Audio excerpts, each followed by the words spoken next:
mana kanaan jedhan maali maatiin akkana achuma sidhalatu baamboote ayywa bakka obboleeyyan kooti maatii koorra calii obboleeyyan kiyyadha bakka obboleeyyan dhiiraan qabaa isa faan mucaa kee waan haati kiyya faana maraata dhammaadha majarri kee kun maraati dhammaan fokokkur silaa inni harki rabbii isa qabe mi amma namni nama sammuu tuqame faana yoo isa na yaachisa itti isaanumtu waatti godhin nuree maatiin kee dos shubuu naa baasu jaalatan duruma egaan jaallannee fi bakka jaalatan duruma sakteeruu kiyyaa isa gala dhabbachuu kiyyaa isaan jaalannee jechuudha dura mannu minyooti isaanii immoo bakka guutee fi maatiin keetillee siin jaalanne inni immoo maraatii argan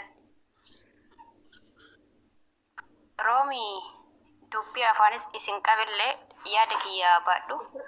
Maal afaan itti qabda dadhabnee yoo du'atiin tun dubbatte bashaadduun isaa jalaan dubbatte. Bilillee yaadni isii jechuun baay'ee wallaahi sammuu nama cinqaa garuu abbaa daa'ima ishee irra kan itti aane hin jira jedhee yaadu.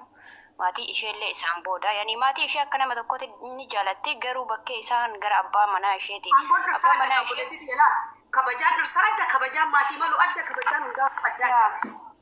Amma isin bakka kanatti konfidensii mataa isii qabaachuu qabdi. Abbaa daa'ima isheetti bara. Boru ilmoon ishee guddate kan abbaan isaa maraataa jiru. Daa'imti keetillee maraatuma ta'ee guddate. Eeywa abbaa malee waamamtu gatii ta'eef jaalala dhugaatii jaalala jalqabaati. Kan maraata sanii bara. Biraafee maqaan maraatummaa ilmoo kee bira.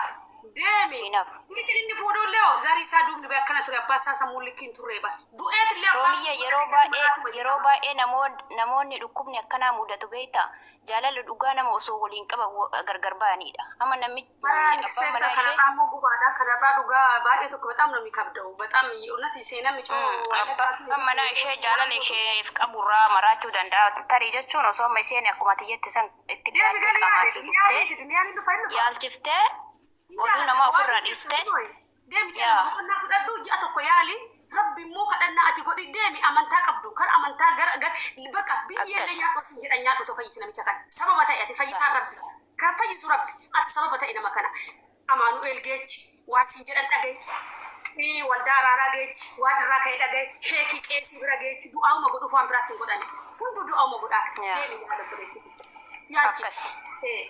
Falli jiru kana qofa sammuu ishee dhageeffachuu qofa kasi. No, anna geeffadha namantiin kan musliim. Niitiin tiyya yoo Saa'udiin waa'ee zamzam fiddee dhufti. Gaafa gizee amala akkasii qabdu ibidda nafa naguu tokkotu jira. Keecha doon ta'eedhaan akkanuma na lafa nafa kiyya kan. Rabbi akkana na godha waan jedhan.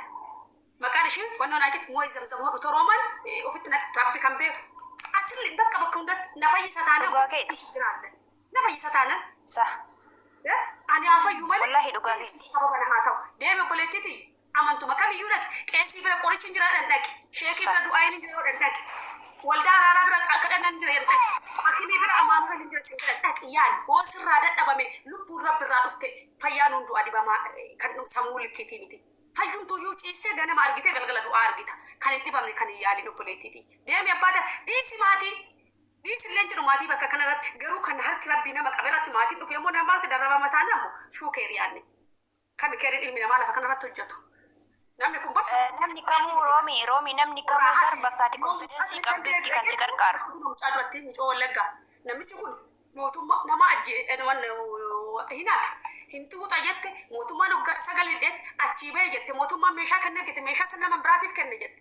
Ammoo dongalee na jedhee kana kanaaf sirriidhatti deebitu si jeesaa odoo jedhee maatiin jibbe tikkitti jennee fudhanna. Miti bilillee ofiin booniitiyya bashaaddu hundu na jala jirtu. Kee garuu yaa dhugaa keeti si yaqasutti jirra warra. Harka rabbiitii qabe anuu obboleettiin nama kana gargaaruu nama gargaari doonaan jette nama gargaaru maaliif jiruuf fooliif naataa gaafa du'e immoo nafsee kiyyaaf naataa duratti bicha sajjalachuudhaan akkuma mucoon duratti jetteeni Roomi akkuma mucoon duratti jettee hamma dandeessu ofii yaalchistee hamma dadhabde immoo ragaa itti baafattee osoo uummataallee na qarqaara jetteeni dhugaa rabbiiniin fayyaa yooma rabbi irraa ta'uu baate. Gootu sii gargaara noo qabaannoo rabbi ani waadaa sii galam tiiktoo keessatti daataan guruun jedhe gootu obboleewwan makeenya sii gargaara. Akkasi kinoo. Wannan godhoon nabi birrii kuma kudha sii kenna. Elaa amma. Waraana Yesuus sir. Maalla beektaa Roomiini maatiin amma maaliif jibbu beektaa isa isheen asii hojjettus isaanitti ergiti isaan irraa fayyadamaa jiru ishee hin galle malee. Amma yoo isatti deebite yoo isa ijoollee isheetti deebite isas fayyifatti inni isheen asii ergitu waa dhaabbata jirarraa.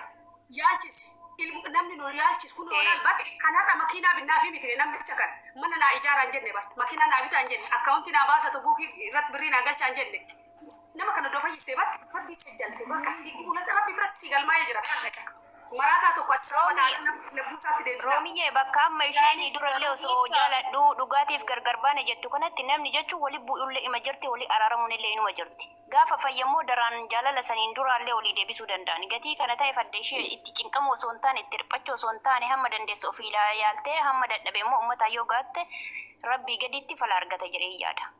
Kanuma yaadni kiyya ayyaada qabutti hin deebi'a booda. Iskee waa godhaaf ture namatti waa ergeefiin uffata faallee bitaa bakka silaa uffata yoo bitan ofirraa ciraa iskeen bitaa rabbuma bakka rabbum sodaa bakka bitaa fi yoo Obboleetti si dhiiga isaa guddistuu mitiin uubee alagaan hin goonaa fi hin gargaarraa siin jechaa jirra bara ana dabalatee kun namni 258 jala jiru hundi isaa. Wannan nyaadhu dhabe na gargaaraa hin jenne uffata dhabe naa bita nafsa isaatiitti deebisiisiin jechaa irra baran akka nama rukunne akka ilmoo isaa beeku akka illee si beeku yaa rabbi inshaallah namni tokko lafa kanarratti kan sodaatamu yoo sammuun likki hin jirre ilmi namaa kan sodaatamu miti kun ilmi namaa sodaatamu ilmi namaa nama rabbi malee namni kun qabne kun akka namni isa sodaatu miti akka inni rabbi sodaatu sababa taana jechuun immoo dhoksanii birrii isaa godhuu miti maal karaa deemaa ta'e nama asirratti boo gargaartee beektu odoo kan gargaaramu manaa qabdu odoo kan gargaaramu manaa qabdu.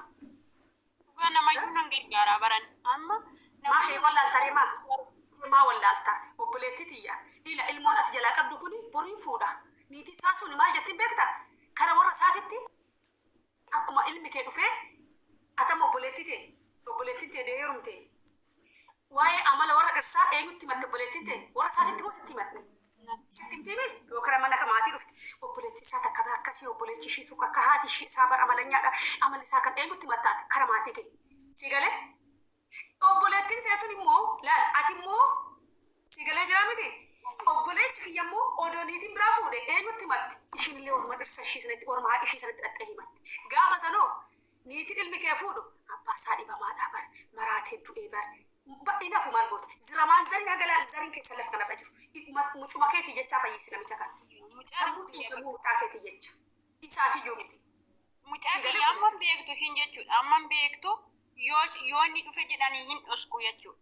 Hin beektu yookiin fudhatee waan bal'uuf yookiin wayi godha yookiin fuudhee deema nama faana wal loluun feenu rukuchuus hin feenu nama muraate maal rukutu rabbi sin qabe maal bakka yoo dhufe illee amman ishee argutti fide bakka ishii haadha manaa kiyya fide eessa geessita minaam jedhaan barri yoo dhaqee jechuudha halkan fa'aa ibidda manatti sin qabsiisa fa'aa jedhaan. Bakka garuu na sana nagun bakka yeroo dhuge sana gargar baani akkasin maraan jechuudha. Qullaan deemne akka kana jechuudha. Yeroo sana jechuudha. Amma immoo yeroo dhiyoo kana gaafachaa eessa akka jiru gaafachaa torbeen darbe kana gaafachaa ture ammayyuu garaan kee daachumsi yaada achum jirta afaanaan jedhu bakka. An garuu yoomillee hin deeggadhu.